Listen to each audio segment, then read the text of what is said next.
in a minute. Asante sana. So this is my take. In our news today, kuna jambo tumesema that 85,000 Kenyans hawajarudisha their HELB loan. Higher Education Loans Board inapeana loans kwa wanafunzi wale ambao wamehitimu wakaenda chuo kikuu na wana shida, and if they can qualify wanapatiwa. So 85,000 Kenyans 85,000 hawajawahi kurudisha loan zao. Na bwana Ringera, the CEO, anasema kwamba the loans amounted to 9.5 billion Kenyan shillings na amewaitisha the defaulters to pay. Now, this is my take. You know, hawa wanafunzi ambao walienda ni vema, it is true they have used those loans, ni sawa. Lakini kuna wengine changamoto ziliingia hata wakumaliza, na wengine they do not even have the credentials ili waweze kuonyesha, hawana vyeti vya kuonyesha eti walisoma na kuhitimu. Kwa hivyo inakuwa ni bahati mbaya. Na sizungumzii hilo la bahati mbaya, kwa sababu kuna wengine ambao they have gone through, wamemaliza chuo kikuu na sasa after graduation sasa wako njiani, they are on the road, on the way. Wanatafuta kazi. Wanatafuta kazi mwaka mmoja, miaka miwili, miaka 5, miaka 10, hawajapata kazi.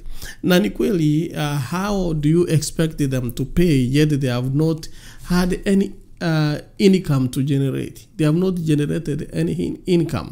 So how on earth will they pay? Saa zingine kuna mambo naona kwamba Videli anasema we are funny creatures, lakini nasema at times there is kuna mali nasema tunaleta mchezo ndani ya kazi na kuna mambo ambayo ya style sana. It is true, dawa ya deni ni kulipa. Dawa ya deni ni kulipa. Lakini kama huna utalipaje? Basi they defaulted to pay because most of them wako njiani, hawana pesa. Wengine wameshindwa sasa watafanya namna gani. Nimeona Wakenya wakitoa fikra na maoni mbalimbali kuhusu hili jambo, ambalo wengine wanasema unajua tukilipa deni ya China na sisi tutalipa. Na wengine wanasema serikali ikisota ndio mnakumbuka. Mwingine ananiambia we are more than ready to pay but our pockets are limping. Our hearts is also and mind are willing, but let this loan be considered a reward or a gift to our hard work in high school and for making it to university. Ni maoni mengine mengi yanatolewa, lakini nataka tuliangazie kiundani na tufikirie kwamba ndivyo ni kweli they worked very hard, wakaenda chuo kikuu, wakahitimu, sasa wako nyumbani. At times mtu anapata kazi nampa 2,000, 3,000, anasema at least if I can pay my rent that's okay. Sasa hiyo jameni they are still looking for a job, wanatafuta kazi. I think at times ni jambo gumu. Ya serikali inataka pesa na dawa ya deni nimesema ni kulipa, but at the same time, you know, our leaders say all the time that the way we are njia yenye tumefundishwa, njia yenye tumeambiwa ni kwamba ukihitimu utapata kazi, blue collar jobs, utapata kazi na utapata hii kazi ya ofisi. Nadhani wengi wetu hatukuandaliwa kwamba kazi si lazima iwe ile ambayo unaajiriwa, you can employ yourself.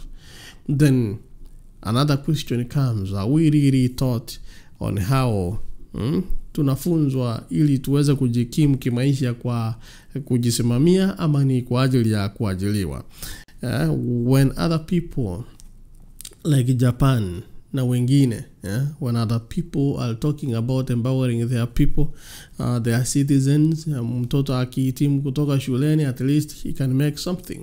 When small ideas, unasema big idea contest inakuja, mtoto akiwa miaka 5, miaka 10 anaambiwa your idea can work very well, na mtu anaambiwa can you develop that idea? Sasa sisi tunaambiwa wewe tu umehitimu, ngoja tafuta kazi ili uweze kuajiriwa. Na at times it is so hard, it's so difficult for these people to maintain and at least get something to keep them moving, or to keep them to push them ndio waendelee moja kwa moja. If you are not able to take care of yourself, if you are not able to take care of your family, how will you be able to pay back the loan that you have no source? Hayo ni mambo ambayo ni maswali ambayo tunajiuliza.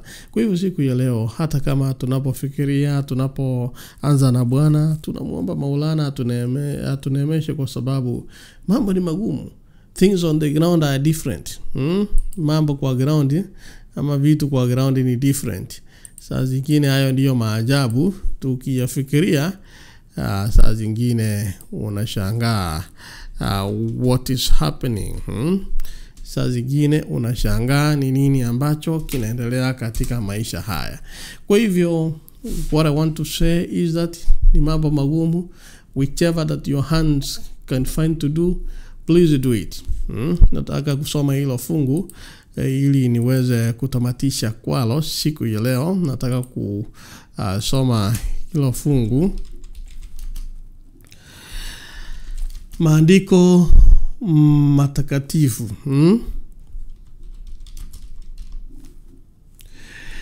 Maandiko matakatifu leo nitasoma kitabu cha Mhubiri. Mhubiri ni Ecclesiastes chapter 9 verse 10. Ecclesiastes chapter 9 verse 10. Whatsoever thy hand findeth. Acha nisome ile lugha yenye kila mtu ataelewa. Nasema whatever your hand finds to do, do it with all your might. For there is no activity or planning or knowledge or wisdom in Sheol. That means the nether world, the place of the dead, where you are going. Yani tayari anajua mahali unaelekea ni mahali pa kifo. So whatever that your hands finds to do, fanya na nguvu zako zote. Kwa nguvu. Fanya na nguvu, fanya kwa nguvu. I better put that thing straight. Ufanye kwa nguvu zako zote, kwa sababu kuzimu mahali uendako hakuna kazi. Kwa hivyo kuna jambo linakuja eti kuzimu uendako. So, kwa hivyo ni sharti hata kama tunapofikiria hivi tujue kwamba kuna mahali tunaenda na ni kuzimu. Ndio maana anamaanisha kila mtu atakufa. So it is really painful at times to talk about this, na wala ambao wamefiwa na wapendo wao tunawapa pole. Wala ambao tuko na nguvu bado tuko hai, kama unanitazama najua uko hai. So what you can do, whichever that your hands find to do, fanya kazi. Usije ukawa mtu wa kuomba. Mtu wa kuomba unajua ni watu ambao nitawazungumzia wakati mwingine, lakini watu wa kuomba usije ukawa mtu wa kuomba. Kuwa mtu ambaye anajitegemea, mtu ambaye anaweza kufanya kazi, mtu ambaye anaweza kupata kitu anafanya kila wakati, so that you don't be idle. Because they say an idle mind is the devil's workshop. Kwa hivyo wana wa Mungu, tunapoanza na Bwana asubuhi ya leo, changamoto yangu ni kwamba najua serikali imesema ndivyo wala ambao 1085 hawajapata fedha za kurudisha kama loan ambayo walikuwa wamepatiwa hapo awali, HELB. Bwana Ringera analia, anasema there is like 9.5 billion loan ambayo imepeanwa huko nje na haijarudishwa. Wanafunzi 1085 hawana kazi. Watarudishaje?